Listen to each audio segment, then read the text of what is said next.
Things were more or less the same, but during the Siege of Caliban, the Loyalist Dark Angels were defeated and scattered, and the Lion was defeated by Luther. Now the Fallen are the ones hunting the Unforgiven. Fulgrim wasn't friends with Ferris, but he did destroy the temples of the Lair instead of exploring them. The Legion are still a-holes, but at least they're loyalist. They grew very close with the Mechanicus. Perturabo listened to his sons, especially the Tech Marines.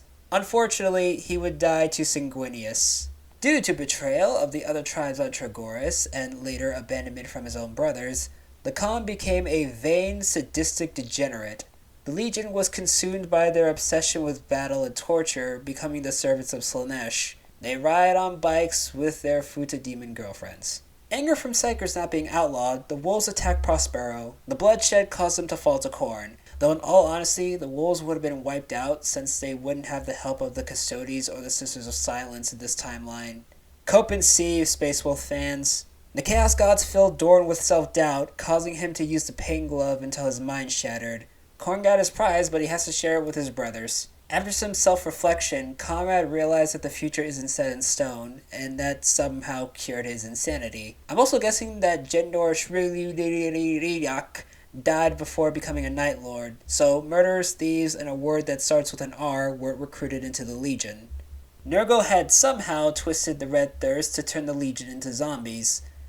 Okay, I feel like some of this wasn't really that well thought out. The Void Dragon's influence corrupted the Legion and Ferris. Now Necron Iron Hands are gunning for Mars to get the Dragon's Shard. The Emperor was actually a good father to Angron for once, helping him and his warriors defeat the High Riders in New Syria thanks to Horus. Now the World Leaders are what they were supposed to be: strong, disciplined, noble protectors. Gilman declares independence from the Imperium. They're not a part of Chaos, they're on their own. Now they're at war with pretty much everyone, using technology they took and reverse engineered from fighting the Tau. Mortarion hated Psykers slightly less, but was still cautious about the powers of the Warp. The Legion is still the embodiment of endurance. Magnus became aware of the dangers of the Warp and Chaos from an early age. The Thousand Sons essentially became the Grey Knights in this timeline, instead of having them as their replacement.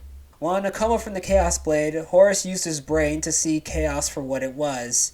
Now the Luna Wolves are hunters and destroyers of Chaos. Lorgar was way less insane, Erebus was a good person, and Corpheron died. These are the most radical changes in this timeline. The Legion was pretty efficient with how they converted worlds to the worship of the Emperor. The Age of Apostasy still happened, except Vandire was an Astartes who took over after Lorgar sacrificed himself to purge a world of chaotic taint. Apparently, everyone was mean to Vulcan, so he turned traitor. Yeah, that's a reason to side with the forces of hell. While still being loyalist during the heresy, Corvus, in an act of desperation, got Fabius Bile to save his legion from mutations.